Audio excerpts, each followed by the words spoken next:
muxuu Enzo Maresca ka yiri guushii kooxdiisu ay ka gaartay Barcelona? Enzo Maresca ayaa amaanay Chelsea kadib guushii 3-2 ahayd ay ka gaareen Barcelona tartanka Champions League ciyaar ka dhacday Stamford Bridge. Maresca wuxuu yiri waa guul wanaagsan, wax ka badan taas ma jiraan. Waxaan ogeyn muhiimadda kulankan sida kulan kasta oo kale.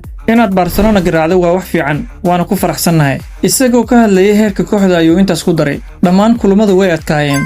Qarabaq ayaan dhibac kulaminay, Benfica iyo Ajax waan ka adkaanay. Bayern Munich ayaa naga badisay kulankii ugu dambeeyay. Barcelona waxay ku fiican tahay markii kubaddu gacantooda ku jirto. Sidaa darteed anaga ayaa isku daynay inaan kubadda haysano. Xitaa markaan ahayn 11 dareenkayga wuxuu ahaa mid wanaagsan, sababtoo ah kooxda si fiican ayay u ciyaaraysay. Difaacu waa muhiim. bilihii ugu dambeeyay waxaan bilownay inaan dhameysano kulamada Premier League anagoo shabaqeena nadiif yahay, taasoo muhiim u ah yoolalka waaweyn. Chelsea ayaa sidaas ku xoojisay rajadeeda Champions League iyadoo soo bandhigtay ciyaar dhameystiran oo weerar iyo difaac isugu jira.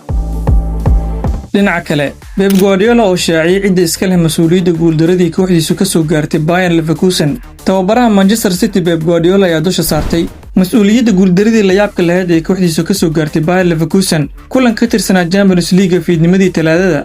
Guardiola ayaa ciyaarta soo galay isagoo sameeyay 10 bedel oo ciyaaray kulankii Newcastle United Sabtidii. waxa uu keedka dhigay ciyaartoy waaweyn sida Erling Haaland, Jeremy Doku, Phil Foden, Donnarumma iyo Ruben Dias. Tactikidiisa ciyaareed ma shaqeyn, iyadoo Alejandro Grimaldo iyo Patrick Schick ay goolal ka dhaliyeen qayb kasta oo ciyaarta ka mid ah, taasoo Leverkusen siisay guul garoonka Etihad ah. Guardiola ayaa kadib wuxuu soo geliyay Haaland, Foden, Doku iyo Ryan Cherki, balse waqtigu aad ayuu u koobnaa.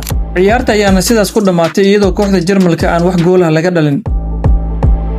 fiid wanaagsan saaxiibayaal, meel baad naga daawanaysaan. warbixintana waxay qayb ka tahay barnaamijkeennii bandhiga ciyaaraha oo aan caawa ku soo qaatay wararkii ugu dambeeyay ee kubadda cagta. haddii aad ilaa dhamaadka muuqaalka nala soo gaartay, ha ilaawin inaad muuqaalka like saarto, sidoo kalena sii share gareyso. haddii aad nagu cusubtahay nagu soo biir oo ka mid noqo asxaabta nagu xiran. mahadsanid.